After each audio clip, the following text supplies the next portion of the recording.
Fala galera, tá entrando no ar mais um episódio da entrevista com os aprovados do Time Foco, temporada 2025.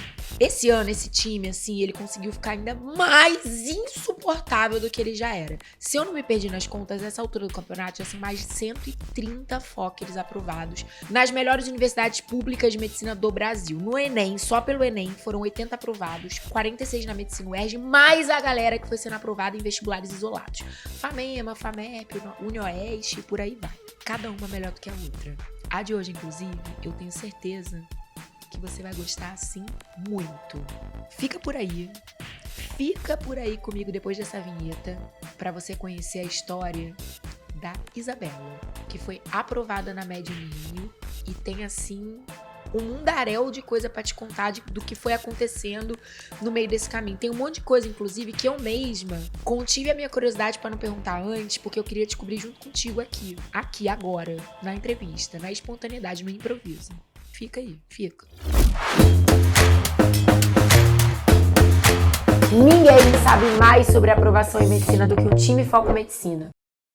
Senhoras e senhores, com vocês, ela, dona proprietária, Baby Shark da Med Uni Rio, Isabela Valença. Oiê. Que emoção. Há boatos que você viveu por esse dia, aguardando esse momento da aprovação, entrega da placa de aprovada, Tudo. agora entrevista, toda a sacramentação da glória. Isso aí até no espelho, assim, sabe? Nos dias que eu tava mal, que eu tava no fundo do poço, eu pensava assim, é uma história pra eu contar na minha entrevista de aprovados, vai virar história. Haja história. Haja história, cara. Quantos anos de história se acumulando como vestibulanda de medicina, senhora? Nossa.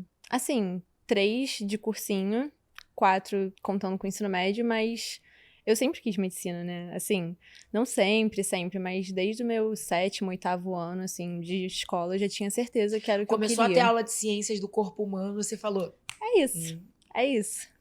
Cara, Apaixonou. foi muito tempo, assim, foi muito sonho.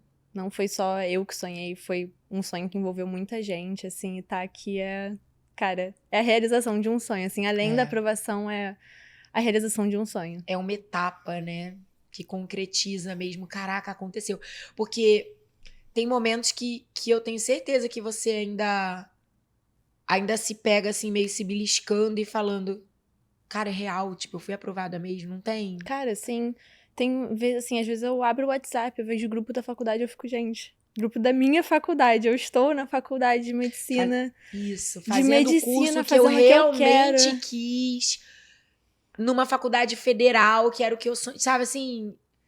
É um sonho que, assim, não para de se realizar, sabe? Não é só aprovação e, tipo, pronto, conquistei. É, tipo, todos os dias eu sou grata, assim, sabe? Eu vejo, tipo, cara, olha onde eu cheguei, sabe? Tipo, olha onde todo mundo que lutou comigo, sonhou comigo, olha onde a gente chegou, sabe? Tipo, nossa, é a realização de um sonho, assim, todos os dias, de novo, de novo, de novo. E acho que pra sempre, assim, vai ser alguma coisa que eu fico, tipo, consegui, tô aqui. De alguma forma, é uma certeza de que a vida vale a pena ser vivida, né? Nossa. Viver pra experimentar, sensorialmente mesmo que eu tô falando. Sim. Uma realização tão grande quanto a de um sonho. Cara. Isso é muito forte. Geralmente tem uma parte da entrevista em que a gente acaba tocando nos desafios técnicos, assim. O que você tinha mais dificuldade, você teve que superar, o que você aprendeu de diferente, né, sendo parte do foco e blá. Mas no teu caso, eu queria começar te perguntando algo que é meio fora da caixinha. Porque nós não somos esse pessoa física / pessoa jurídica, né? Tipo, minha vida como vestibulanda, minha vida fora do vestibular. A gente é tudo. A vida acontece sem pedir licença. Apesar de, né? Apesar de, né? Então, eu queria começar te perguntando, ao longo dessa história toda, qual foi o teu maior desafio pessoal? Nossa. Cara, eu acho que o meu maior desafio pessoal, assim, meu, foi acreditar. Tipo, acreditar em muitas coisas. Que eu era capaz, que era possível, que algum dia ia acontecer. Porque eu nunca fui aquela criança, assim, que os pais tinham que ficar em cima pra estudar. Tipo, vai estudar. Vai ficar de recuperação. Vai pra prova. Eu sempre fui uma pessoa dedicada, assim, porque eu sabia desde nova que eu queria medicina. Não era aquela aluna que, meu Deus, vou passar madrugada estudando, vou madrugar pra estudar pra prova, mas eu sempre fiquei boa na escola, passava de ano direitinho, tinha notas boas. Só que a minha maior cobrança sempre veio de mim. Eu era a minha maior julgadora, a pessoa ali que tava cobrando e que tava falando, não tá bom, tem que fazer melhor. Então, sempre fui eu essa pessoa que ficava ali cobrando de mim. Às vezes, eu era a minha maior inimiga, sabe? Sim. Eu era a minha maior inimiga de ir lá e falar, não, você não é capaz. Tipo, pô, olha isso, tu vai fazer tantos acertos de um simulado, você acha que algum dia você vai conseguir passar assim? Tipo, você vai sair com seus amigos, você acha que você vai passar assim? Eu sempre fui a pessoa que mais me cobrou e mais me julgou. E eu acho que o meu maior... se maltratou, né? Sim. O meu relacionamento tóxico era comigo mesmo, assim, sabe? Sempre foi. E eu acho que o meu maior desafio foi realmente tentar ser melhor comigo mesmo, entendeu? Acreditar em mim e realmente ver que eu era capaz, que era possível. E foi algo que eu trabalhei muito, principalmente nesse último ano, assim, sabe? E, tipo, acho que foi tentar ganhar mais confiança, assim, não só vendo resultados melhorando, mas ganhar confiança na minha capacidade. Tipo, às vezes você tá num momento que você realmente não é bom em alguma coisa. Eu já fui ruim em muitas coisas, assim, sabe? Tipo, a gente não nasce E não é coisa da sua cabeça, você era ruim mesmo. Os resultados gritavam que você tinha uma deficiência ali e juntava o que era uma realidade com aquela crença do se hoje eu não sou boa, é possível que eu nunca seja. E ali o bicho pegava, então você tinha que trabalhar a mentalidade pra conseguir ir pro campo de batalha e trabalhar numa ação a construção de uma habilidade técnica, o que volta naquele ponto que a gente fala tanto, né? Que o pilar técnico e o pilar emocional tem que dar suporte um ao outro, porque um sozinho não cobre o outro. Não adianta só todo dia acordar cedo, meditar, acender um incenso, orar, manifestar, se você também não tá estudando, ralando seu cu, fazendo por onde, com as melhores ferramentas. Sim. É a soma. E também não adianta só virar um nerd, um eremita, o vestibulando da caverna, que não tem tempo pra atividade física, que não tem tempo pra família, que almoça estudando e tá com a cabeça completamente destruída, sem saúde, porque no final a conta também não fecha. Então, tudo isso que você foi falando, eu tenho certeza que pra você não foi assim. Você acordou, fez o devocional do dia, tomou o milagre da manhã e se tornou automaticamente essa pessoa mais desconstruída.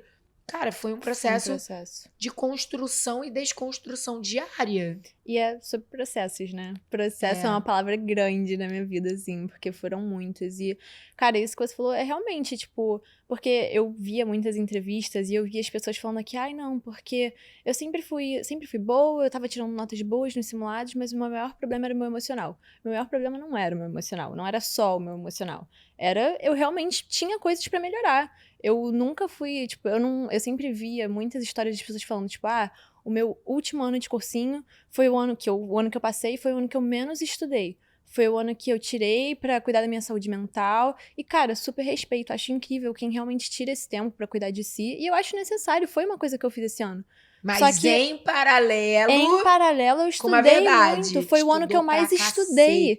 O meu último ano de cursinho foi o ano que eu mais estudei. Foi o ano que eu mais melhorei. Foi o ano que eu mais vi o que eu tinha que melhorar e melhorei. Porque eu tinha muito essa coisa da arrogância também, de, eu era muito boa na escola. Então, tipo, química, eu era muito boa em química na escola. O que eu tô fazendo já tá bom. O que eu tô fazendo já tá bom. Então, às vezes eu negligenciava muitas coisas pensando que, eu já sei isso, eu ia bem na escola nisso, tá de boa. Não tava de boa, sabe? Mas o ano que eu passei foi o ano que eu mais estudei, só que também foi o ano que eu mais estudei feliz. Não feliz, tipo assim, gente, você não acorda 7 horas da manhã pra ter aula, 5 horas de aula de química, e você não acorda tipo, que delícia, 5 horas de aula de química. Mas foi um ano que eu mais estudei intencionalmente, assim, sabe? Sabe qual é o nome disso que você sentiu, essa alegria? Isso se chama autorrespeito. Sim. Você passou a se respeitar como alguém que suporta a dor da disciplina para alcançar um sucesso maior. Sim. Autorrespeito é algo que quando a gente alcança, e também é uma construção, a gente vai construindo esse autorrespeito. Caraca, eu aguentei o tranco disso aqui, eu tô conseguindo fazer uma questão que antes eu nem entendia, não sabia nem por onde começar. Caraca, eu aprendi isso aqui que eu achava difícil. E essa era a Sabe minha aquele recompensa. caraca maluco? Que só o carioca sabe? Uhum.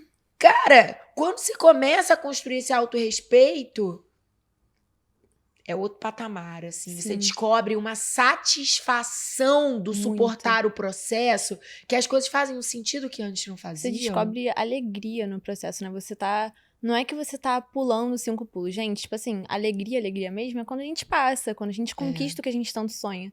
Mas você descobre uma satisfação mesmo de estar ali. Tipo, eu tava sabendo que eu estava fazendo aquilo por um propósito maior. Tipo, isso é algo que eu falei, foi algo que eu falei muito com os meus amigos, assim, durante o ano. Tipo, foi um ano que eu fazia as coisas sabendo por que eu tava fazendo aquilo. Porque às vezes a gente se pega muito naquilo, tipo, ai, tá, tenho que fazer os exercícios da aula de hoje, tenho que corrigir simulado, tenho que assistir tal aula, fazer tal coisa. Só que, cara, precisa mesmo fazer aquilo tudo, ou fazer aquelas coisas que você se propôs? Tipo, foi um ano que eu peguei muito e, tipo, pra organizar minha semana, pra tudo, eu via intenção nas coisas que eu colocava ali. Tipo, tá, eu vou assistir essa aula porque eu tenho que ver esse conteúdo aqui porque eu tenho dificuldade nisso. Eu vou corrigir tal simulado porque, pô, eu quero ver aquela questão lá que eu fiquei em dúvida na hora da prova, mesmo que eu tenha acertado, tananã. Então, tipo assim, foi um ano que, acho que por eu fazer as coisas tão intencionalmente, saber quais eram os meus pontos fracos, que isso foi algo que o foco me ajudou muito, assim, de ver os meus pontos fracos e eu saber exatamente quais eles eram e onde eu precisava melhorar e como eu precisava melhorar, eu fiz as coisas com muita intenção. Então, em momento algum, assim, obviamente tiveram momentos que, né, a gente tá mais fraco, a gente tá tipo, ai, por que eu tô aqui, por que eu tô fazendo isso? Mas em momento algum eu tava, sei lá, assistindo uma aula, ou fazendo um exercício, ou fazendo um simulado, tipo, cara, qual o sentido de eu estar fazendo isso? Por que eu tô fazendo isso? Se você tava ali, você sabia Porque por quê. eu sabia o sentido de eu estar ali. Eu sabia que, no final, independentemente se fosse esse ano, ou ano que vem, ou depois do ano que vem, ou daqui a alguns anos, a recompensa seria aquilo que eu queria, entendeu? Eu sabia que aquilo ali tava me levando ao que eu queria. Então, essa intencionalidade de fazer as coisas me trouxe não só alegria, de, tipo, ser feliz no processo. E muita gente fala isso, né? Uma frase muito clichê. Ai, seja feliz no processo e tal. E eu não entendia. Cara, toda vez que alguém falava isso, eu revirava os olhos. Tipo, ai, seja feliz no processo. Vai ser feliz indo pro cursinho? Vai ser feliz no cursinho? Pelo amor de Deus, vou ser feliz na faculdade. E realmente, assim, Mas você sabe que eu descobri na vida que quem não consegue ser feliz no cursinho também não vai ser feliz na faculdade. Exatamente. Porque... E aí, cara, me desculpa desconstruir talvez o que hoje seja a sua grande expectativa do momento em que você estará autorizado a ser feliz.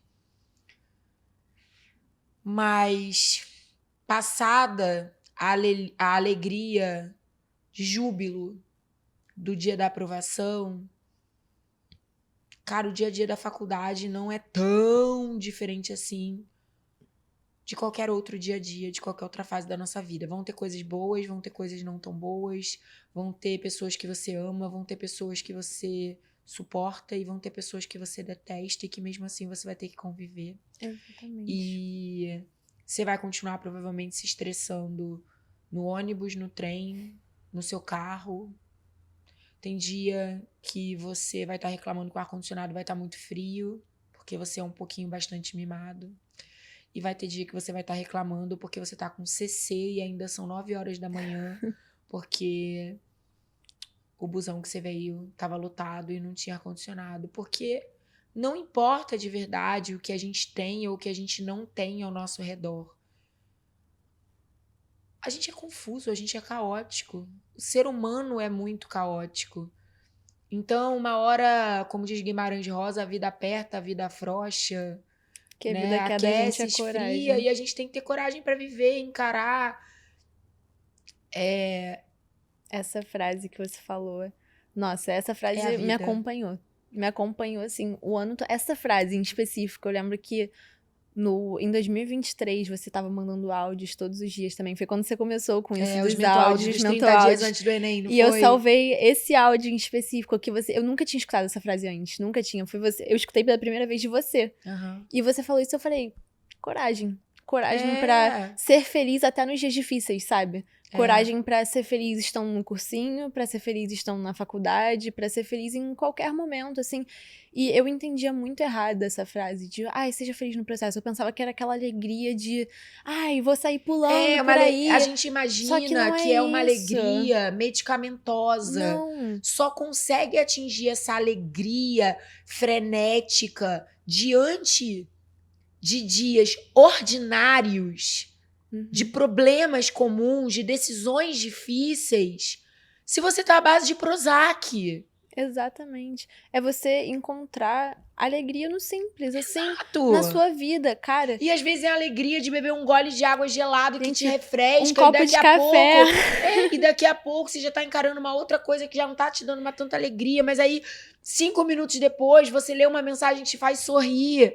É isso. É esse fluxo, né? É isso. E é isso que eu quero dizer que foi, quando eu falo que foi o ano que eu mais fui feliz no processo, com o processo.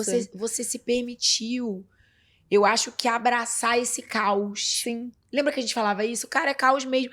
Ah, mas eu não consigo me organizar porque eu me organizo, eu me desorganizo. E aí eu planejei uma coisa e essa coisa deu errado. E aí eu fiquei doente e não sei o quê. Cara, a vida tá acontecendo. E tá tudo bem. E por falar nisso, eu acho que a gente não pode deixar aqui passar uma oportunidade de falar de um assunto também que é muito sensível, mas que faz parte da vida, que é a coisa da saúde, da doença.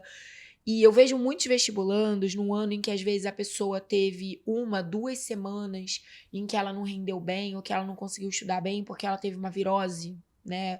Uma doença, sei lá, uma coisa assim, que não é nada demais, mas... E ela acha, porque meu ano acabou, a minha vida acabou, já era, nananã. E você também passou por algo bem complicado na tua saúde. Eu queria que você contasse um pouquinho dentro do que você sentir à vontade. E que, cara, pode despertar nas pessoas que talvez estejam passando, não exatamente pela mesma questão de saúde, mas por outras coisas consigo ou com pessoas próximas. E que estejam tirando a paz dela nesse momento, ou uma dúvida que você passou muito, que era, minha saúde não vai ser prioridade agora porque ela vai me atrapalhar, e isso poderia ter te custado muito. Isso poderia. Como pela pessoa que vai se cuidar no final das contas, porque ela escolheu ou porque a saúde parou ela, né? E fica com essa coisa do já era meu ano, acabou, não dá mais. E quando tem que ser, Exatamente. Então eu queria que você falasse um pouquinho disso, porque isso é uma peculiaridade na tua história. Cara, essa história começa, na verdade, quando eu tenho 13 anos. Discussão de caso clínico aqui. Quando eu tinha 13 anos, eu comecei a ter uns sintomas, assim, eu acordava muito desnorteada. Eu tava dormindo a noite toda. Não, acordava de manhã mesmo, como se eu tivesse bêbada. Assim, literalmente eu ficava cambaleando, assim, falando nada com nada.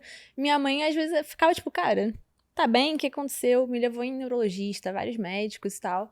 Até que, por fim, a gente foi fazer um exame de sangue de manhã e a gente viu que a minha glicose estava muito baixa, então eu tava tendo um quadro de hipoglicemia com a minha insulina muito elevada, que não era o que deveria estar acontecendo se minha glicose estava baixa. Aí a gente investigando... outra, você tinha passado horas de jejum dormindo, Horas de jejum, a insulina não devia estar alta. Então, no final, a gente investigando, fizemos ressonância e tal, a gente descobriu que eu tinha um tumor no pâncreas, um insulinoma. Era um tumor que secretava insulina e aí isso que causava o quadro de hipoglicemia. Isso eu com 13 anos. Aí a gente teve que operar, né, porque realmente era um tumor que estava me causando muitos prejuízos à saúde. Teve uma vez que eu fiquei com a glicose em 20, quase entrei em coma, assim, mesmo, foi muito sério. E aí, operei com 13 anos. Foi uma cirurgia muito traumática. Eu fiquei 2 meses internada no hospital, 1 mês na UTI. Tive várias complicações no pós-cirúrgico. Foi, assim, um dos períodos que até hoje eu considero um período muito difícil da minha vida, assim, sabe? Foi um período que eu sentia dor constante todos os dias. Estava com medicamentos fortes pra dor e não passava. Mas passou, como tudo. Só que nos exames pós-cirúrgicos, a gente foi investigando, a gente descobriu que, na verdade, esse tumor era porque eu tinha uma síndrome chamada neoplasia endócrina múltipla tipo 1, que é uma síndrome endócrina que faz vários tumores surgirem nas suas glândulas endócrinas no corpo. Então, eu tenho um tumor na hipófise, por exemplo, só que ele é inofensivo, não preciso operar. E, enfim, tenho outras áreas do meu corpo que eu tenho uma susceptibilidade a ter tumores endócrinos. Aí, beleza, era algo genético, não tem que ia cura. ter que acompanhar. Acompanhar, ressonância de 6 em 6 meses, beleza. Vida segue, anos passam. Em 2022, eu não tava nem no foco ainda, foi no final do ano, assim, muito perto do Enem. Eu comecei a ter sintomas de novo, de hipoglicemia. Bem parecidos. Bem parecidos. Teve uma vez que eu tava na praia com os meus amigos, eu quase desmaiei no meio do mar. Meus amigos tiveram que me carregar do mar pra eu poder voltar pra areia, porque a minha glicose abaixou do nada e eu tava, tipo, muito mal. E foi nesse momento que eu falei, tá, voltou, provavelmente, tumor, né? Aí comecei a fazer exames e tal, eu descobri o diagnóstico muito perto do Enem. E esse foi um ano muito conturbado da minha vida, 2022. A minha mãe tinha se mudado a trabalho, ela estava em Espírito Santo, eu estava morando sozinha no nosso apartamento em casa. Então foi um ano que, inclusive meu primeiro ano de curso, que eu não tava com foco ali já 100% nos estudos, eu descobri isso, eu falei, voltou o tumor, e eu simplesmente falei, cara, eu vou esperar passar o Enem e é isso. Só que desde que eu descobri isso, que ele tinha voltado no final de 2022, eu não queria operar. Porque na minha cabeça era tipo assim, cara, eu tive uma crise de hipoglicemia mais grave. De resto, eu só tô me sentindo mal, às vezes, tô um pouco ruinzinha assim, mas dá pra viver, eu estou vivendo. Eu não tô no hospital, pelo menos eu não tô no hospital, entendeu? Você não conseguia entender que a sua saúde ali era prioridade, né? E na minha cabeça era tipo assim, se eu tiver que passar por tudo que eu passei de novo, se eu tiver que ficar 2 meses no hospital de novo, passar por toda a dor que eu passei de novo, eu prefiro não passar, entendeu? Eu prefiro viver assim, ficando de olho na minha glicose, ficando, sabe, passando mal às vezes, do que passar por tudo aquilo de novo, porque foi uma dor muito grande, foi um momento muito traumático da minha vida, e era uma ferida que, assim, ainda não tinha sido completamente curada, por mais que tivessem passado muitos e muitos anos. A ferida emocional. E aí eu, enfim, meio que deixei pra lá, assim, minha mãe falava, vamos no médico, eu falava, não, tem tal coisa pra fazer, vamos fazer depois. Comecei no foco, 2023 foi meu primeiro ano do foco, e assim, foram 6 meses, porque a segunda vez que eu operei foi em julho, foi no início de agosto, foi tipo o primeiro dia de agosto. Foram 6 meses, assim, que a minha qualidade de vida fez assim. Tipo, deteriorou de tal forma que eu acho que quem tava lá vai lembrar, tipo, o Sérgio, o João, a Rafa acho que não tava lá ainda, mas... Enfim, meus amigos que estavam lá lembram disso, era tipo assim, eu tinha que às vezes sair no meio da aula pra deitar na convivência porque eu estava passando mal, tipo, não era só o cansaço da hipoglicemia, não era só... as crises de hipoglicemia, era enjoo, era um mal-estar, era uma falta de disposição, assim. Sabe quando você quer muito fazer alguma coisa, tipo, cara, eu quero estudar, eu quero estar presente aqui, eu quero estar conseguindo prestar atenção nessa aula, eu quero estar bem, só que você não tá. O seu corpo não tá, entendeu? E eu fiquei por 6 meses assim, tendo que sair da sala para deitar e passando mal e saindo mais cedo do curso, e minha qualidade de vida só foi pro ralo, assim. Só que, e eu sabia que era por causa do tumor, a gente estava acompanhando, só que mesmo assim eu não queria operar, só que ficou aquele negócio, né? Cara, minha qualidade de vida já está muito ruim, eu não tô conseguindo estudar, não tô conseguindo fazer tudo que eu quero fazer, tudo que eu sei que eu preciso e que eu posso fazer. Mas, por outro lado, se eu fizer uma cirurgia de novo, pode ser que eu fique 2 meses fora, isso pode atrapalhar meu processo de vestibular, eu posso ter que fazer mais um ano de cursinho, e eu não queria ter que fazer mais um ano de cursinho, não queria ter que fazer com que isso acabasse com o meu ano, acabasse com minhas chances. Até que um belo dia, eu tava muito mal no curso, eu fazia presencial na Tijuca, né, semipresencial. E aí eu tava chorando na convivência com o João, meu namorado. Na convivência não, no refeitório. Tava mal, chorando por causa disso, porque eu tinha ido no médico. A gente tava vendo a questão da cirurgia, tipo, vendo se eu ia fazer ou não. Eu tava muito resistente, eu tava falando pros meus pais, se a gente for operar, a gente só vai operar depois do Enem, depois das provas, depois da UERJ, porque eu não quero operar antes, não quero ter que tirar tempo do meu curso pra isso, de nada. E, assim, a cirurgia em si, tinha um médico, o médico que eu tinha ido, ele tinha me dito que teria que ser uma cirurgia aberta, que eu ia ficar com uma cicatriz gigante na minha barriga, e eu fiquei... Isso me abalou muito, assim, na época, entendeu? Porque eu falei, poxa, não só talvez tenha que fazer uma coisa super traumática, mas tenha que ficar, sabe, fazer uma cirurgia super... Não perigosa, mas invasiva, sabe? Tipo, uma coisa... Caraca, vão me abrir toda ali na mesa, tipo, sabe? Aí, enfim, eu tinha ficado bem assustada. E aí, tava chorando esse dia no refeitório, né? E o Júlio passa. Aí o Júlio, com aquele jeito dele carinhoso de sempre. Tão delicado. Tão delicado. Ele, o que tá acontecendo? Aí eu, não, tô meio chateada com os problemas pessoais e tal. Ele sentou e falou, então me conta tudo, o que tá acontecendo? Aí eu contei pra ele, falei da história e tal. Ele simplesmente virou, pegou na minha mão e falou assim, cara... Você vai operar. Tipo assim, você vai fazer essa cirurgia, não é nem uma questão você deixar pra fazer isso depois. Você não tá passando mal? Você não tá mal? Você não tá com uma qualidade de vida péssima agora? Eu falei, tô. Ele, então por que você vai deixar pra melhorar a sua qualidade de vida depois? Cara, se você tiver que ficar 2 meses parada, 3 meses, você vai ficar 3 meses parada no hospital. E quando você voltar, a gente vai te dar todo o apoio necessário pra você poder voltar. E, cara, aquilo ali, tipo, clicou, assim, pra mim. Porque eu acho que o que eu realmente tava com medo naquele momento era, tipo assim, de eu ter que parar minha vida e a vida continuar. Tipo assim, o mundo continuar e me deixar pra trás e eu ficar eternamente ali tentando alcançar, sabe? O correr das coisas. E ele, naquele momento, ele me deu aquela segurança, tipo, cara, você vai parar, você vai tirar esse tempo pra você, e quando você voltar, a gente vai segurar a sua mão e você vai vir junto com a gente. E aí, depois dessa conversa com ele e tal, realmente foi ali que eu falei, tá, vou fazer essa cirurgia. Tipo, agora eu tenho toda a segurança que eu preciso pra fazer essa cirurgia. Beleza, fui lá. Operei, tipo, eu ia operar durante as férias de julho. Só que aí teve um problema com o plano. Eu acabei só conseguindo operar no primeiro dia de aula, que voltou das férias de julho. Eu falei, caraca, começou aí já o problema. Tipo, já vou perder a aula e tal. Beleza, operei. Acabei indo em outro médico. O outro médico falou que eu conseguiria fazer uma cirurgia por vídeo, um método muito menos invasivo, uma recuperação muito mais tranquila. Apesar de ter sido uma cirurgia mais grave, assim, por se dizer, porque eu tive que tirar uma parte considerável do pâncreas, depois até virou piada, que eu ficava falando pras pessoas que eu não tinha pâncreas.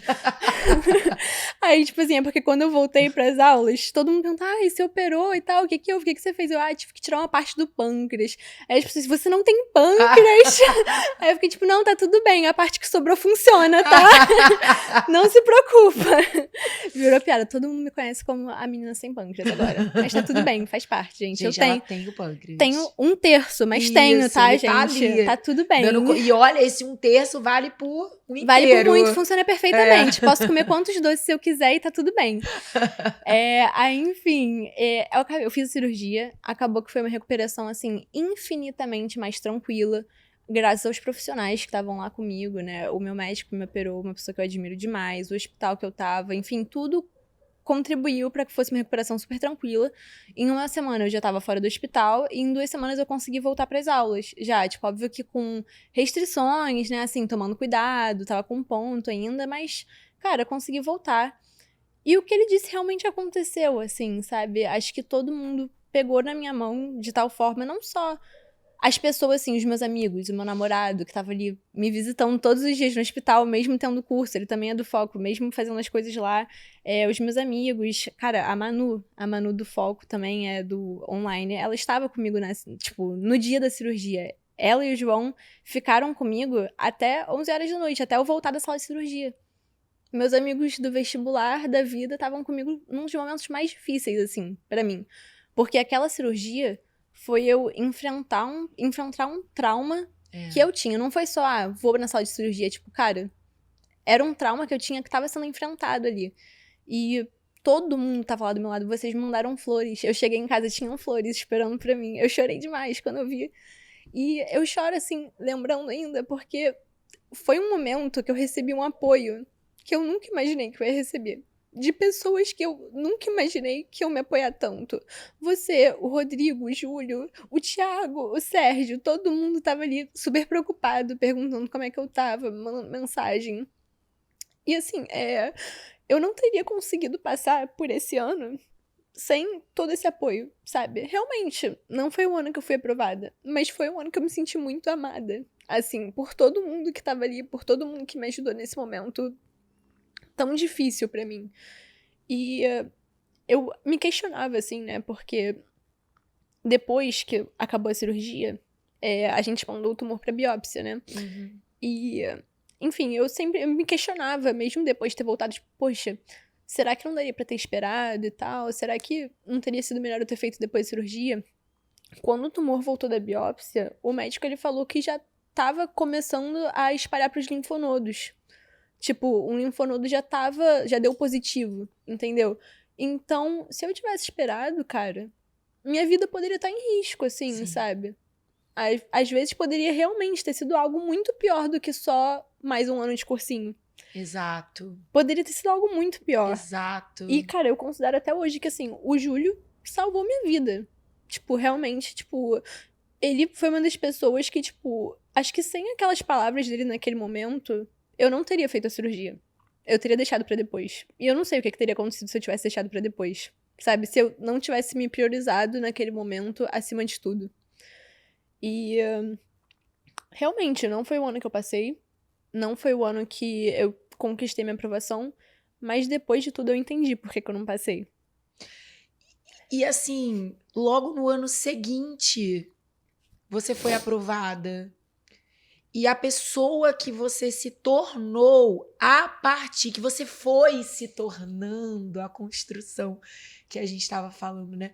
A partir de toda essa nova experiência, ela permitiu que você tivesse hoje vivendo esse final feliz no vestibular. Sim. Porque eu tava refletindo aqui, te ouvindo, fazendo uma analogia em relação à tua experiência da cirurgia anterior para essa última cirurgia, com como a gente precisa abrir o coração para se permitir viver novas experiências sem o peso do trauma do que passou, né? Sim. O medo de viver novamente as dores físicas e emocionais daquela cirurgia que não foi melhor sucedida, né? Fez você se questionar se iria, não iria operar, quando iria, até quando ia esperar, pondo em risco a sua qualidade de vida, a sua vida. Entendeu? Sim. Do mesmo jeito que muitas vezes no vestibular, e você pode aí, quem estiver ouvindo a gente, fazer analogia para o desafio que hoje for da sua vida, muitas vezes por um fracasso anterior, por um resultado que não foi tão bem sucedido anterior, você cria também um estigma, você cria um trauma que te faz ir fraco para a próxima experiência, achando que toda a próxima experiência vai ser um reencontro com aquela dor. E não é assim. Às vezes, e isso que você falou, assim, me lembra também do aprendizado que eu tirei da minha primeira cirurgia. Uhum. Na recuperação pra segunda. Sim. Tipo, um dos maiores problemas que eu tive na minha primeira recuperação foi que eu não levantei da cama tão cedo. E aí, várias complicações que eu tive depois no pós-cirúrgico foram porque meu pulmão tava cheio de líquido, assim, porque eu fiquei muito tempo deitada, não levantei. Então, cara, na minha segunda cirurgia, quando eu fui operar, eu já fui com o pensamento de quando eu sair da cirurgia, eu vou levantar, eu vou sentar, nem que seja só ficar sentada, eu vou fazer fisioterapia, vou me esforçar na fisioterapia, porque eu sei que é isso que vai me ajudar a ter uma recuperação boa. E, cara, você realmente... Você ressignificou trauma em aprendizado. E foi realmente isso. Tipo assim, eu lembro que quando eu voltei da sala cirúrgica, eu voltei assim, acho que era já 11 horas da noite, meia-noite quase. Só que no dia seguinte, 9 horas da manhã, eu acordei, depois da anestesia passar, eu falei, cara, chama um fisioterapeuta, por favor, porque eu quero sentar, quero tentar andar. E eu tava andando. No dia seguinte eu tava andando, sem pâncreas, não sem pâncreas, tá? Mas tava andando. Com seu 1/3. Com o meu 1/3 de pâncreas. Firme, forte. Eu estava andando, entendeu? E eu saía, eu fui pro outro andar do hospital andando com o fisioterapeuta. Coitado, eles sofreram na minha mão porque eu chamava eles 3 vezes por dia no meu quarto. Não, vamos andar, vamos fazer exercício. E, cara, as pessoas, as enfermeiras falavam, caraca, ela já tá andando, tipo assim, já tá se movimentando assim. Mas eu sabia que era algo muito importante pra minha recuperação. E eu acho que isso é, cara, essa analogia que você fez é literalmente isso, porque foi isso no meu processo de vestibular também. É pra vida. Isso foi algo que eu falei numa mentoria com o Rodrigo. Acho que foi a segunda mentoria do ano que a gente teve. Que eu falei pra ele perguntou, acho que ele tinha perguntado, o que vocês estão, qual a mentalidade que vocês estão pra esse ano, sabe? Quais os objetivos que vocês têm pra esse ano, o que vocês sentem que vocês estão mudando. Eu só virei pra ele e falei assim, cara... ano passado, eu fiz mais do mesmo do que no meu primeiro ano de cursinho, né?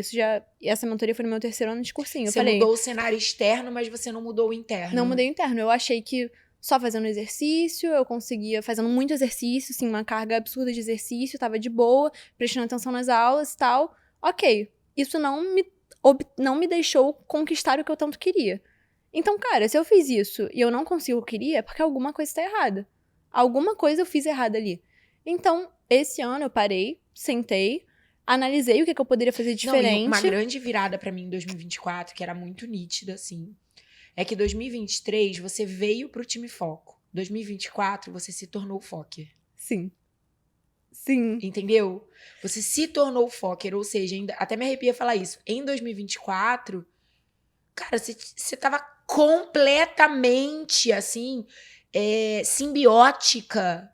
Cara, assim... A cultura, ao espírito de ser Fokker, assim, 100%. mais aguerrida, puxando a responsabilidade pra si, fazendo escolhas, vindo trocar ideia com a gente, questionar, tô pensando em fazer isso, o que você acha, Carol? Você acha que eu tô no bom caminho? Ó, vou te mandar uns áudios. Ouve, vê o que você acha, nananã. Sabe assim, muito brava mesmo, muito corajosa, sabe? Assim, pra assumir no peito e na raça o que precisava ser feito. Sim. E foi exatamente isso. Tipo, eu falei, olha, eu fiz a mesma coisa por 2 anos. Isso não deu certo, então agora eu vou mudar. Tipo, é o que eu te falei, eu era muito arrogante, assim. Eu pensava que tinham certas aulas que eu não precisava assistir. 2024 foi um ano que eu falei pro Rodrigo, porque ele adora as metáforas, né? O Descartes e tal. Eu falei, então vou fazer uma metáfora aqui pra você.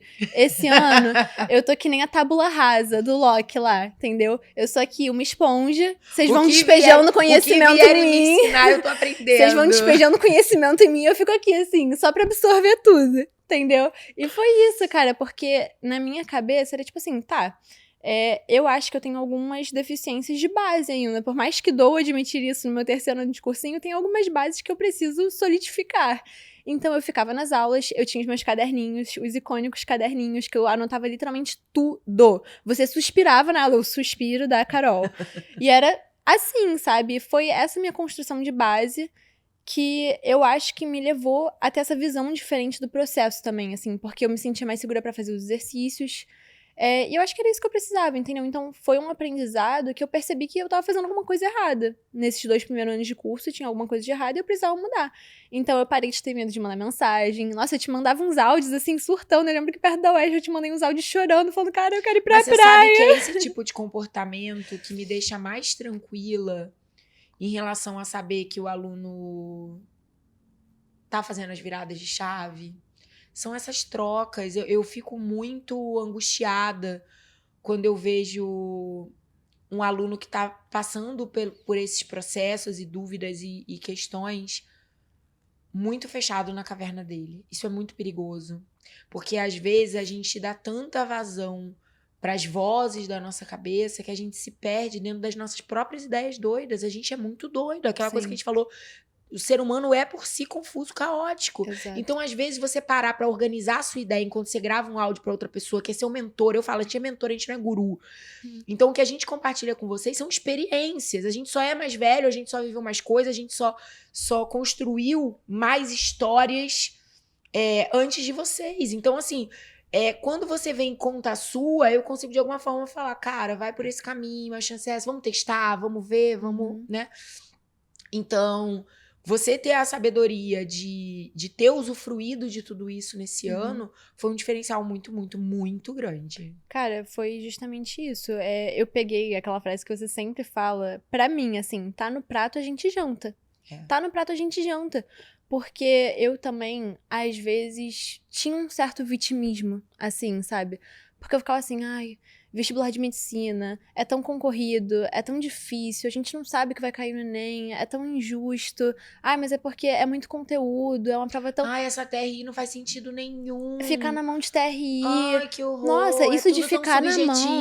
Né? Ficar na mão de TRI era uma coisa que pegava muito pra mim, assim, porque eu lembro que em 2023... tinha uma menina que, naquela jornada do Enem, né, que ela tinha feito exatamente a mesma quantidade de acertos que eu, tinha uma distribuição de acerto, assim, super parecida com a minha, a mesma nota de redação, e eu olhei pra aquilo e falei, como é que ela passou e eu não? Foi só a TRI que não me deixou passar esse ano? Então... Você queria achar que era uma coisa de sorte, era uma coisa que muito era aleatória. só a TRI. Nunca é só a TRI, é estratégia de prova, é você saber quais são as questões que você tem que priorizar ou não. E eu me fazia muito de vítima, assim, sabe? Eu falava, é tão difícil e tal. E eu deixava isso me abater. A gente faz o trio do macaquinho, né? Sim, que é o... exatamente. E isso me abatia, pra não lidar assim. com aquilo. Cara, quando em 2024 eu peguei e falei, ok, é muito concorrido? É difícil? Eu vou injusto desistir? às vezes? Não. É injusto, às vezes pode até ser. Às vezes, cara, tem muita gente que eu vejo, amigos meus, que eu sei que, cara, essa pessoa merece passar. Essa pessoa merece tanto quanto eu estar na faculdade, ter passado. E o mais bizarro não quer dizer que porque ela não passou, ela nunca vai passar. Exatamente. Ela só ainda não passou porque talvez faltem detalhes ou pequenas viradas de chave que ela tá simplesmente no processo de fazer. Ou porque às vezes só não é a hora, cara. Tá no processo tipo de fazer. Tipo assim, eu em 2023 pra 2024, 2023 foi o ano da minha cirurgia, eu me questionei muito, assim, foi um ano muito difícil pra mim voltar. Tipo, voltar a estudar. Eu tive o meu processo de luto, assim, que eu fiquei tipo, cara, por que eu não passei? Tipo, foi um momento que eu me dediquei tanto apesar das dificuldades, sabe? Porque mesmo eu estando doente, mesmo eu estando com uma qualidade de vida péssima, eu fiz o que eu tinha que fazer, sabe? Eu me esforcei, eu me dediquei, eu dormia... Mas olha que coisa interessante isso também. Às vezes... A gente tem o ressentimento quando ainda não deu certo, que foi o teu 2023, de que parece que tudo foi em vão. Só que sabe qual é a grande verdade? Só deu certo em 2024 porque você também tinha feito todo aquele plantio em 2023. Se você anulasse o ano de 2023 e tivesse achado que só o ano de 2024 por si daria conta de tudo, você estaria se enganando, sendo muito injusta com a sua história. Exatamente. Né? Então, a gente precisa valorizar cada fracasso do meio do caminho, porque a vitória do final, ela é a soma de todos os fracassos do meio do caminho. Cada vez que você fracassou e você levantou, transformando traumas em aprendizados, é exatamente isso. Você levou alguma coisa de muito positivo pra aquela construção. Cara, minha amiga, a Manu, ela, quando eu descobri que eu tava doente, ela esteve lá comigo, ela conversou comigo, porque ela tinha passado por todo esse processo da primeira cirurgia, né? E ela me falou uma coisa que fica comigo até hoje, ficou comigo muito em 2024, assim, que ela falou, cara, às vezes não é sobre o porquê das coisas, é sobre o pra quê das coisas. Tipo, às vezes não é, poxa, por que eu não passei esse ano que eu me dediquei tanto? Pra que esse fracasso vai me servir no futuro? Exato. O que eu tenho que aprender com isso? Pra eu aprender com ele. E eu aprendi muito. E o que eu posso ajudar outras pessoas também a aprenderem? Eu acho que um grande propósito de você estar aqui hoje sentada contando a sua história, certamente é ajudar outras pessoas que estão aqui te ouvindo e que vão falar assim, cara, eu acho que eu também sou arrogante. Cara, sabe que eu também acho que eu, às vezes, me apego muito aos meus fracassos do meio do caminho e não olho pra eles como trampolins. É exatamente isso. Eu vi muito nesse ano parar de fazer isso do vitimismo, assim, de tipo, cara, é difícil sim, mas então, já que é difícil e eu não posso mudar que é difícil, eu não posso chegar lá e falar, oi, Nep, vamos dar uma maneirada aí, não posso fazer isso? Cara, eu vou me preparar da forma que eu posso. Pra, se estiver muito mais difícil do que o normal, eu conseguir fazer mesmo assim. Cara, acho que foi um ano que eu nunca tive tanto prazer na minha vida corrigindo um simulado. Sério, eu assistia tanto o Discursiva quanto o Enem, eu assistia os vídeos, eu pegava aquele simulado pra corrigir e eu olhava pra cada erro como uma oportunidade. Tipo, eu pegava ali, colocava no meu caderno de erros e falava, tá, agora eu sei como fazer isso, não vou errar na próxima, e se eu errar na próxima, eu vou descobrir outra forma de não errar isso. E, tipo, foi realmente um ano que, por ter acontecido tanta coisa em 2023, em 2024 eu falei, tá, apesar de tudo aquilo que aconteceu, eu tô aqui ainda, tô viva e aprendi muito. Tipo assim, tem experiências na vida que ensinam pra muito além da prática, assim, te transformam como pessoa. E eu sinto que eu fui mudada, assim, como pessoa, cada coisa que foi acontecendo. Então, eu pegava cada erro como uma oportunidade, assim, nossa, cansei de encher o fórum de dúvida, e às vezes eu não entendia, eu falava, não, mas como assim? Não, mas e se eu fizer dessa forma e tal? E assim, cara, eu enchi a área de dúvida, enchi o fórum de dúvida, enchi você de dúvida, tava em todas as comuns, tirando várias dúvidas lá, tipo, e foi algo que eu tive que me desprender muito de mim pra poder fazer, porque eu tinha muita vergonha, assim, de tá incomodando. de te mandar mensagem tá incomodando, de mandar mensagem pra alguém tá incomodando, de ficar tirando dúvida tá incomodando. Só que, cara, a única pessoa... que eu acho que uma parte desse sentimento que a gente faz a leitura inicial de vergonha... eu tenho vergonha de tirar dúvida. Eu tenho vergonha de incomodar. Você sabe que eu acho que isso também faz parte da construção da nossa arrogância? Porque, de certa forma, quando a gente tira dúvida, a gente se expõe.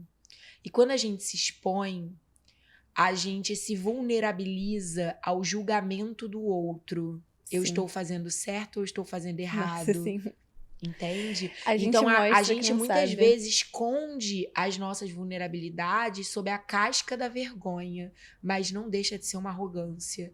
Só que como dói, não tem pâncreas e fígado mais sensíveis do que o nosso ego. Exatamente. Minha filha. Nossa, a gente perde 2/3 sim. do pâncreas, mas muitas vezes não perde pro ego, assim, sabe? Sim. Então é isso, cara. Você teve que transformar muita coisa em si ao longo desse caminho. Sim. E o resultado, sinceramente, foi muito mais rápido do que poderia se você tivesse sido mais resistente a lidar com tudo isso.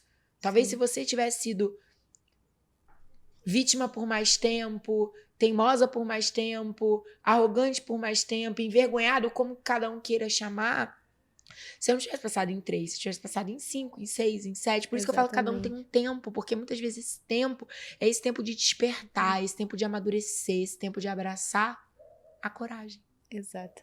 A coragem, cara. E é isso, a coragem, é tipo, porque... Cara, qualquer vestibulando de medicina, assim, eu acho que qualquer pessoa que escolhe correr atrás de um sonho é muito corajosa. Sim, e é muito capaz. Corajosa. O que eu entendo hoje com muita clareza, tendo visto, como você sabe, centenas de histórias muito diferentes, com pontos de partida diferentes, com aspectos cognitivos, com aspectos neurológicos, com aspectos de personalidade. Cara, Isabela, eu já conheci tanta gente na minha vida, que hoje eu posso olhar pra você e falar isso, assim, sem medo de estar sendo leviana, superficial, sabe? Pelo contrário, eu acho que eu tô sendo muito profunda ao falar isso. Eu tenho um espaço amostral muito considerável. Sinceramente, eu acho que todas essas diferentes histórias, elas mostram que uma das paradas mais interessantes é o quanto a coragem e a capacidade são aliadas. Demais. Quando a gente tem a coragem de abraçar de verdade os nossos sonhos, isso inclui pagar os preços dos boletos de ser adulto, encarar nossos monstrinhos. Quando a gente tem essa coragem pra fazer o que precisa ser feito, automaticamente não duvide da sua capacidade. Exatamente. Cara, aquela frase famosérrima, né, que a essa altura do campeonato eu não sei nem mais quem é a autoria. Aquela frase que diz: ninguém é capaz de derrotar alguém obcecado por vencer. É isso. É isso. E foi o ano também, eu ia falar, eu tinha na minha cabeça que eu tinha que falar sobre isso. Foi o ano que eu mais fui obcecada. E não obcecada no sentido não saudável, entendeu? Porque eu não deixei de ir pra minha academia, não deixei de assistir minha série, de ler meu livro. Assim, obviamente, tem coisas que inevitavelmente a gente tem que abdicar. Sim. Eu não podia sair todo final de semana com os meus amigos. Eu fiquei um tempo sem ver os meus amigos porque meus amigos moram longe e foi difícil encontrar eles e... Enfim, vários fatores. Mas, cara, foi o ano que eu mais fui contente fazendo isso. Que eu sabia que eu estava fazendo aquilo por um propósito. Foi o ano que eu fui obcecada. Eu ia assistir as aulas da Comu quinta-feira à noite com prazer. Era um ponto alto, assim, da minha semana, porque era divertido pra mim. As aulas de sexta com a Ari. Você já colocava uma energia boa. Cara, mentalidade... Parece que não, mas faz muita diferença. Muita. Faz muita diferença. Eu adorava ficar em casa, terça e sexta, aula de biologia, aula de química, tomar meu cafezinho, fazer carinho na minha cachorra e assistir a aula. Tipo, e foi isso que eu encontrei ao longo do caminho que foi me motivando. Entendeu? As pessoas que estavam comigo também no presencial, os meus amigos, foram me motivando. E foi um ano que eu também não tive medo de correr atrás, de realmente, tipo, aproveitar tudo que me foi dado. Porque em 2024 foi um ano que eu, assim, me abrindo um pouco aqui, não sabia se eu conseguia continuar no foco por várias questões, assim. E quando eu consegui fechar a matrícula, fechar tudo, cara, eu fui muito grata. Eu fui muito grata. Eu acho que isso foi um ponto que me moveu, assim, durante o ano. Porque eu sabia que estar ali era um sacrifício muito grande para as pessoas que estavam bancando tudo aquilo ali. Eu sabia que era... Ou seja, você tinha que ter coragem de fazer a sua parte. Eu tinha que fazer valer. Eu sentia que era minha obrigação, assim, não obrigação de, ai meu Deus, tem que fazer. Mas é uma obrigação moral, era minha ético. obrigação. É tipo assim, cara, eu quis estar aqui, eu pedi pra estar aqui, eu vou fazer valer eu estar aqui.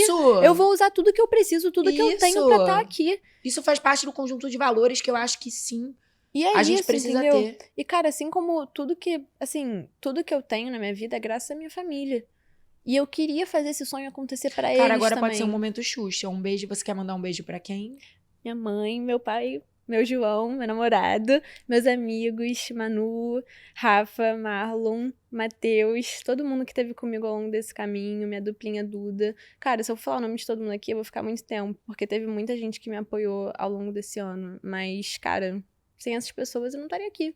Tipo, eu realmente não estaria aqui sem meu pai, que literalmente sonhou comigo e por mim por muito tempo, sem minha mãe, que nunca, em momento algum, deixou duvidar da minha capacidade, mesmo quando eu era a minha maior julgadora, assim, a pessoa que mais me machucava, ela sempre foi a pessoa que passou a mão na minha cabeça e falou, filha, não, vai ficar tudo bem, calma, vai dar certo. Maravilhosa sua mãe. Cara, ela é incrível. Meu namorado que... Inclusive, isso é um ponto que eu queria te propor uma coisa diferente, nunca feita em todas as temporadas dessa entrevista. Gente... Você falou, eu não deixei de fazer minha atividade física, eu não deixei de ter momentos de descanso, eu não deixei de ver minha série, você não deixou de namorar. Não. Né? E o namorado... Ainda bem. O namorado da Isabela, o João, ele também é Fokker. E a Isabela foi aprovada no passado. E o João está no vestibular. E a gente sabe que isso é sempre um ponto delicado e é muito raro. Já aconteceu na história do Foco. Do casal de namorados ser aprovado no mesmo ano. Inclusive pra mesma faculdade. Já aconteceu. Já. Mas é raro. Geralmente um vai primeiro que o outro, vai pra faculdade diferente, enfim, tem de tudo, né? Pra mesma faculdade em anos diferentes, tem de tudo. Então, o João tá fazendo vestibular esse ano. Então, geralmente, quando a entrevista termina, eu peço pra vocês deixarem uma mensagem geral. Mas hoje eu não quero que você deixe uma mensagem geral. Deus. Eu quero que você deixe uma mensagem pro João. Mas só que não é uma mensagem, tipo... É uma mensagem pro João, literalmente eu quero que você pense nele, mas eu quero que você pense nele como seu namorado, sim, mas como um vestibulando de medicina que, por exemplo, hoje a namorada já tá aprovada, ele tem suas questões ainda, que por mais que você converse, por mais que eu dê esporro, por mais que ele saiba, ele ainda tem algumas dificuldades de fazer as viradas de chavinha, e que você sabe que tem potencial e que você acredita, mas que você tem uma coisa assim que você quer falar pra essa pessoa, que você quer muito que essa pessoa ouça aqui nesse momento, e faça desse ano o grande ano dela. Então, pensa no João e deixa essa mensagem. Cara, acho que o que eu posso dizer é... Primeiro que a gente nunca tá atrasado pro que é nosso. Pro que é realmente nosso. A gente... Você tá esperando ele lá? Tô 100%. Vai ser meu calouro. Que lindo. E a gente nunca tá atrasado mesmo, assim. A gente pode, às vezes, no momento, não entender o porquê. Pode ficar com raiva. Às vezes a gente começa a engatar nas coisas só na força do ódio mesmo. Só que tudo realmente acontece por um motivo. E às vezes esse motivo não vai ficar tão claro agora, sabe? Só que, primeiro, se apoie nas pessoas que estão realmente com você, nas pessoas que te querem te ver bem. Porque quando você estiver mal, quando você estiver sem força, essas pessoas vão emprestar um pouco da força pra você. E são elas que vão fazer você continuar. E não desista, assim, sabe? Não desista de você. Não desista da sua capacidade de fazer dar certo. Não deixe de acreditar que é possível sim. Obviamente, vão ter empecilhos no caminho, né? A vida acontece apesar do vestibular. Ela não para. As coisas vão acontecendo. Mas, cara, a gente tem esse sonho dentro da gente. Não é porque... a gente que não é por acaso. Nasceu com a gente. E eu falo muito que a gente também não é... Nós não somos alecrins dourados. Muitas vezes, pra mim... parecia que todo mundo que tava aqui, sentado nesse banco, era um ser divino. Assim, sabe? Eu via as entrevistas e às vezes eu ficava tipo, caraca, eu nunca vou ser assim. Tipo, não tenho esse ar de aprovada. Mas o ar de aprovada é você que cria. É você que faz. Tipo, você vai contar a sua história. Entendeu? A sua história vai ser só sua. Não vai ser igual a história do fulano, do cicrano. E você vai ter os seus motivos pra estar aqui, você vai ter as suas dificuldades no caminho, e vão ser suas. Você que vai fazer delas os impulsos que vão te fazer conquistar o que você tanto quer. Então, não fica se comparando ou pensando que, porque tal pessoa fez assim, eu tenho que fazer igual. Porque, cara, você é você. No final, você sabe o que vai ser melhor pra você, o que não vai ser melhor pra você. E o que é nosso sempre chega, entendeu? Vamos fazer por onde, vamos aparar as arestas que tem que ser aparadas. Se for o ano da sua aprovação, o ano que você mais tem que estudar, vai ser o ano que você mais tem que estudar, mas depois é uma história pra você contar na sua entrevista de aprovado também, entendeu? Se você não se identifica, às vezes, porque eu me sentia muito assim, às vezes eu via as histórias e eu falava, caraca, não tem nada em comum comigo, entendeu? Tipo, às vezes a história da pessoa é totalmente diferente da minha, eu não me enxergava muito naquilo, e eu ficava tipo, poxa, então será que eu não tenho esse perfil de aprovada? Será que eu tenho que mudar, assim? E não existe, né, o perfil. Não existe. Essa é a beleza. A minha história eu vim contar aqui, que não é igual a história de ninguém. É a minha história e eu tô contando ela aqui, eu espero que alguém se identifique, que alguém, às vezes, tire uma coisa positiva disso. Mas se não tirar, cara, escreve a sua história. Escreve a sua história e vem contar ela aqui um dia. Entendeu? Nossa, Isabela, foi uma das entrevistas, assim, mais emocionantes que eu já gravei em todos esses anos. De verdade, acho importante deixar isso dito aqui, porque eu tenho um currículo. Tá? Eu sou uma entrevistadora muito experiente. Que honra! Não, tô brincando, mas agora falando sério, já sentaram... Nossa, eu me perdi. Muita gente. Certamente mais de 200 alunos já gravaram entrevistas ao longo desses 10 anos. Gravaram entrevista, né? Tipo... Não só aprovados, só os que gravaram. Assim, gravaram entrevista. E a sua história foi muito emocionante e você contou essa história de uma forma que eu tenho certeza que vai sensibilizar, mas não só sensibilizar no sentido... Filme dramático, assim, que te deixa soluçando. Não, mas um chacoalhão mesmo, sabe? Um chacoalhão, assim, se tava faltando incentivo pra alguém levantar da cadeira e ir correr atrás do seu final feliz, cara, sua entrevista com certeza tá sendo um elemento desse incentivo. Cara, obrigada. Obrigada a você. Obrigada por tudo. Mesmo. Por toda essa trajetória. E até depois do final feliz, né? Até depois do final feliz. Com 1/3 de pâncreas. É isso. Com 1/3 de pâncreas. Saudável e nesse momento... E é isso. E no topo da montanha. No topo da montanha. Finalmente. E aqui contando a tua história. Obrigada. Obrigada a você. Vamos fazer a nossa despedida princesa da Disney, porque isso aqui tá uma história de filme. Se organiza aí. Vamos lá, vou fazer a chamada final. Presta atenção, que vai ter o momento do beijo, do tchau, você se liga, você se apropria. Que vai ser assim, ó, beijo e tchau. Calma, você vai acompanhando. Se der errado, a gente regrava. Vamos. A Dani adora esse final. Vamos. Galera, eu espero muito que vocês tenham gostado da entrevista maravilhosa de Isabela, que você tenha tomado esse choque de realidade, esse chacoalhão. Quem quiser deixar uma mensagem, larga aqui nos comentários uma pergunta, um carinho pra Isabela que ela merece. Não fique com vergonha. Ninguém mais com vergonha aqui. Vergonha, pelo amor Deixa de aqui nos comentários, que eu tenho certeza que ela vai ficar muito feliz de ler e responder vocês. E eu também, tá? E agora a gente vai se despedir uma coisa bem princesa da Disney. Vambora, Isabela, você tá pronta? Tô, vamos. Vambora. Um beijo. Tchau.